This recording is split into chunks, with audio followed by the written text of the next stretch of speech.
So welcome students, welcome once again to the web classes. आज मैं आप लोगों के लिए लेकर आया हूँ poem number 3, the voice of the rain, which is written by Walt Whitman. आइए हम इसके ऑथर के बारे में समझ लेते हैं। काफ़ी इंटरेस्टिंग पर्सनालिटी थे ये वॉल्ट विटमैन, जिनका जन्म काल रहा है मई 31, 1819 से लेकर मार्च 26, 1892। कौन थे ये? तो एक अमेरिकन पोएट थे, एसेइस्ट थे और जर्नलिस्ट भी रह चुके हैं।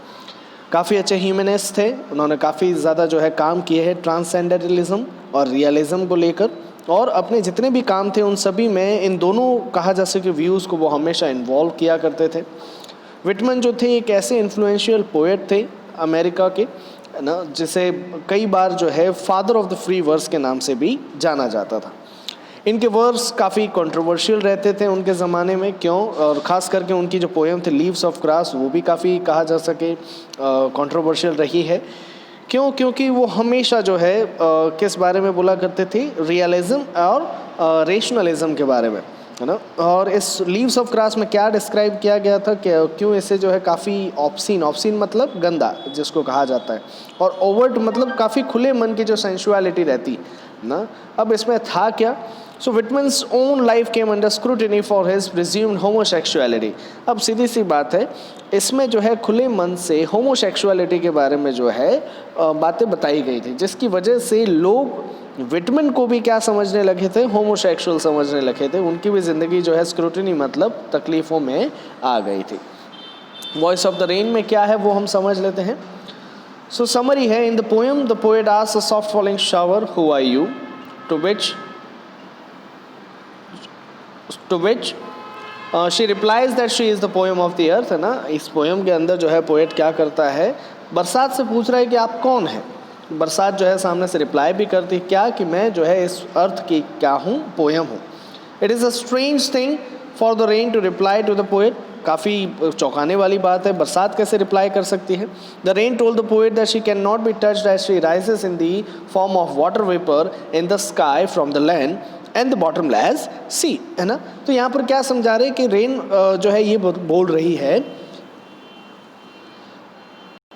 कि उसे टच नहीं किया जा सकता। क्यों नहीं टच किया जा सकता? क्यों? क्योंकि वो हवा में ऊपर उड़ती है। कैसे? एक वेपर के तौर पर, है ना। ज़मीन में से निकलती है और कहा जा सके समंदर में से निकलती है। It changes its shape yet it remains the same. कई बार जो है अपना आकार भी बदल रही है। पहले जो है वेपर के तौर पर होती है, ऊपर जाकर जो है उसकी बूंदें बन जाती है, बारिश की बूंदें, है ना। The vapour changes into clouds due to condensation, है ना। और जैसे ये वेपर है, मैंने बताया आपको कि वेपर किस में चेंज हो जाता है, तो एक क्लाउड में चेंज हो जाता है।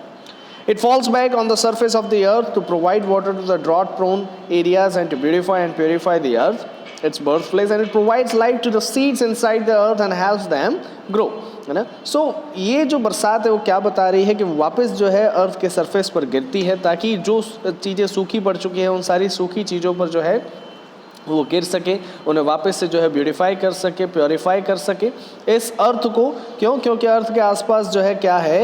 एक डस्ट लेयर है ना।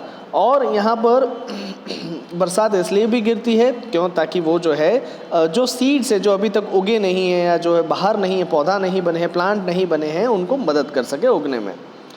The rain does not care if anyone bothers about her deeds or not. She completes her work and comes back home, है ना। यहाँ पर बरसात जो है वो इस बात की चिंता नहीं करती कि उसके कर्मों की वजह से लोगों पर क्या इफेक्ट पड़ा है। वो सिर्फ अपना काम करती है और वापस घर चली जाती है।